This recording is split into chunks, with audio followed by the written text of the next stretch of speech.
செய்ய முடிஞ்சா நம்ம சரீர உதவி கூட செஞ்சிருவோம்.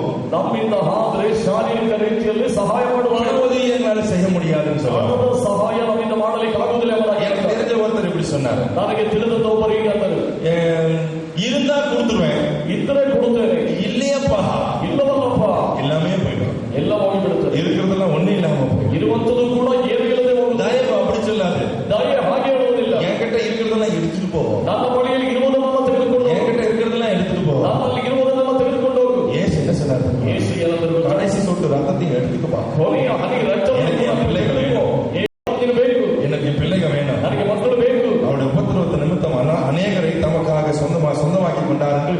ஏசாயா 53 அதிகாரம். ಆತನ ಹಿಂಸೆಯ ನಿಮಿತ್ತವಾಗಿ ಅನೇಕರನ್ನು ಆತನ ಸ್ವಂತ By the last drop of his blood and water he won souls. ಆತನು ಸುರಿಸಿದ ರಕ್ತದ ಮೂಲಕವಾಗಿ, ಹಿಂಸೆಯ ಮೂಲಕವಾಗಿ ಆತನು ತನ್ನ ಬಳಿಗೆ ಆತ್ಮಗಳಿಗೆ ஊழியம் செய்யறதுக்கு இது ரொம்ப அவசியம். ಇದು ಸೇವೆಗೆ ಬಹಳ ಅಗತ್ಯ. Mere preaching will never give us souls. ಬರೀ ಸಂದೇಶ ಕೊಡುವುದು ಆತ್ಮಗಳನ್ನು ಗೆಲ್ಲಲಿಕ್ಕೆ ಸಾಧ್ಯ. எவ்வளவுதான் மற்ற லட்சக்கணக்கான நேரம் நீ சுவிசேஷத்தை பிரசங்கித்தாலும், ಎಷ್ಟೋ ಹೆಚ್ಚಿನ ಸಮಯ ನೀನು ಸುವಾರ್ತೆಯನ್ನು ಸಾರಿದರೂ ஆத்மாக்களை நம்மளால பார்க்க முடியாது. ಆತ್ಮಗಳನ್ನು ನಮ್ಮಿಂದ ನೋಡಲಾಗುವುದಿಲ್ಲ. ஆனால் இப்படிப்பட்ட ஆவியின் கனிகள் நம்ம கிட்ட இருக்கும்போது ಆದರೆ ಈ ರೀತಿಯ ಆತ್ಮನ ಫಲ ನಮ್ಮಲ್ಲಿರುವ ஆத்மாக்கள் தேடி வரும். ಆತ್ಮಗಳು ಹುಡುಕಿ ಬರುತ್ತಾರೆ. சொல்லுங்க ஆமென் சொல்லுங்க. ನಾನು ಹೇಳಿದೆ, பறவைகள் எந்த மரத்தை தேடி போகும் சொல்லுங்க? ಹಕ್ಕಿಗಳು ಯಾವ ಮರವನ್ನು ಹುಡುಕಿ ಹೋಗುತ್ತದೆ? கண்ணு கொடுக்கிற மரத்தை தான். ಫಲ ಕೊಡುವಂತ ಮರವನ್ನೇ.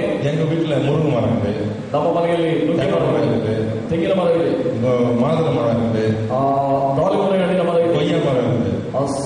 ಸೀಬೆ ಹಣ್ಣಿನ ಮರ ಇದೆ. காலையில வந்து பாத்தீங்கன்னா